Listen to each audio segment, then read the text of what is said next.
Hi, how you doing, and welcome back to another video on the channel. What we have for you today is our wildcard video going into game week 26, and even if you're not wildcarding, hopefully it'll help you out with your free transfers moving forward. If it does, please do subscribe and like the video. We've smashed through 300 subscribers recently, and I genuinely really do appreciate it. It's just a really cool thing for a small channel. Before we get into the team, I just think it's worth mentioning that I built this squad with blank game week 29 in mind, so where you don't have to use your free hit chip in order to get through it. Therefore, I've kind of factored that in when selecting players from Villa, Palace, Newcastle and Liverpool, the teams who are blanking then, to hopefully leave you with easily 11 players for that game week without having to put too much effort in. As always, I'm recording this video before Sunday's games, so if there's any injuries, I'll post replacement players in the comments, but I do put alternatives in the videos as well. So anyway, let's get into the team, and in goal I'm going for Raya, back in after a few weeks absence from these videos. With no Trent in defence in this team, it gives me quite a bit more flexibility with the keepers, and Arsenal, having only conceded once in their last 3 games, have 3 of their next 5 at home, and although they've got attacking injuries, I do feel defensively they look solid, and this is usually the time of year they tend to grind out results. Into defence, and I've gone for a bit of a classic FPL theme here with Gabriel and Gvardiol. Similar to Raya, I feel like the experienced teams are the ones who hold their nerve as we head towards the season run-in. Teams like Forest and Chelsea, who maybe will be a bit more inconsistent, I do think he's worth the extra cash to go premium. Gabriel's still a threat from set pieces, and we've seen all 3 of their next opposition teams, West Ham, Forest and Man United, concede from set pieces recently. The same for Gvardiol. Granted, the Liverpool game maybe isn't the easiest game to bring him in, but City are at home, and we've seen stranger things happen than City beating Liverpool at home.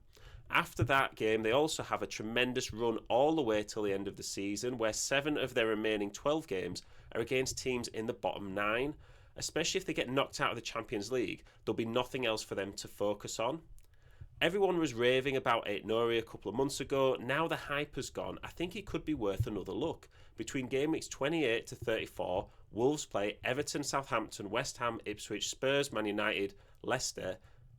Cunha could also be worth a shout around that time. However, he doesn't make the team here, as I'd rather use a free transfer on him later than I would Aït-Nouri. We're never a fan of using free transfers on those cheap defenders. It's much better to use it for the upside attackers. So it's a toss-up between Kerkez and Huijsen from a Bournemouth defender point of view. I think if you can use the money elsewhere, go for Huijsen, but I do think Kerkez has more of a consistent attacking threat, and we also have Bednarek in his usual space, third on the bench. So I know Chelsea are struggling and Palmer hasn't been great recently, but would you really take him out with Leicester and Southampton in the next 3? Maybe after then it's more of a debate, but the probability is you already own him, so definitely don't take him out yet. Salah is still Salah, and there's no good reason right now to stop captaining him, let alone take him out of your squad. The double Bournemouth midfield might look a little like overcompensating, but considering Dango is playing up front, it's like having an extra striker in your squad. He actually has 9 returns in his last 11 games, which is incredible for 5.1 mil, and I think you'll struggle to find someone with better value right now. Cliver is kind of the same, a little more expensive, but on pens, so it kind of works out. 8 returns in his last 5. If him and Dango were on separate teams, you wouldn't hesitate to bring them both in, so don't let the fact they play for Bournemouth stop you. They have great fixtures all the way to game week 34. They're pretty much set and forget for those prices. Rounding out the midfield, I've gone for Trossard. He's literally having to play up front for Arsenal right now, and I know it doesn't necessarily mean goals, as it's not like he's got Saka and Martinelli setting him up, but for an Arsenal attacker at 6.8 million, who's going to play 90 minutes every week, it's got to be worth a risk. These are the sort of differential fun picks everyone should have one of in their team. You know, FPL is a game after all, and it is meant to sort of be enjoyed as well as taken semi-seriously by those who are still playing at this point in the season. So up front, I've actually gone for the same 3 strikers as last week, but to be fair, players don't tend to become bad options overnight. If I was chopping and changing the entire squad for these wildcard teams, it might just look a little knee-jerk. Now, we're not exactly blessed with loads of great attacking options either, and Visser had 2 goals disallowed yesterday, and he looked sharp and has Leicester and Everton in the next 2, at which point you could upgrade to Chris Wood or maybe even Marmoush if he keeps his scoring going.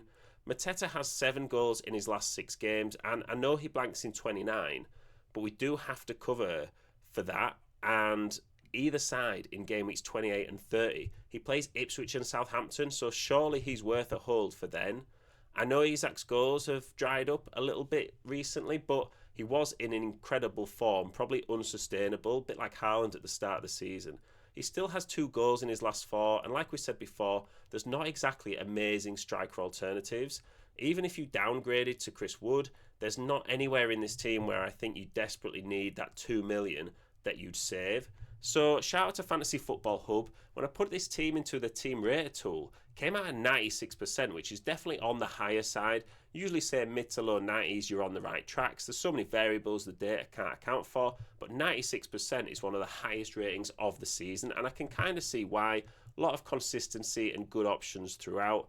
The team value is also pretty good, 101.3 million, which is awesome really, because that is if you're buying all these players from scratch. Chances are if you're watching this video, you probably already have Salah, Palmer, Isak, and you got them in for a while, so therefore you don't need to spend that extra money on getting them in. So for you, this team is even cheaper. The strengths for me is it already gives you 11 players for the blank. The only players in this squad right now who aren't playing in 29 are Salah, Mateta and Isak.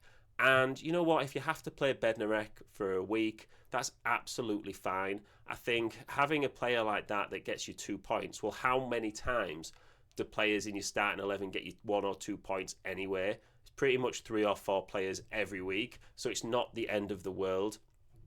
It also goes for a mixture of form and fixtures. We've got players from Bournemouth, who are the most informed team in the world right now, as well as some good fixtures for teams like Man City and also Arsenal coming up. So the weaknesses are triple Bournemouth and Arsenal, and whilst they are good teams, it is a slight risk having triple ups for your squad, mainly because if Arsenal or Bournemouth do hit a dip in form, it affects a larger percentage of your team than it would do if you spread them out a bit more evenly. But you do have the flip side of that, is that if they do well, your whole team kind of has a bit of a boost. So it depends on your mindset and which way you want to look at it. I think having an expensive defence as well isn't necessarily for everybody. My own team in FPL kind of relies on cheaper defenders, but I do think if you were going to make a change and use a wildcard right now, that this is the time to go for those teams that are a little bit more consistent, and you do sort of get what you pay for in terms of clean sheets moving forward. So let me know what you think in the comments. Let me know if you are wildcarding or if you've got any general transfer questions as well. It's always good to chat FPL. Thank you very much for listening. Hopefully you're having a good game week, and I will see you in the next one.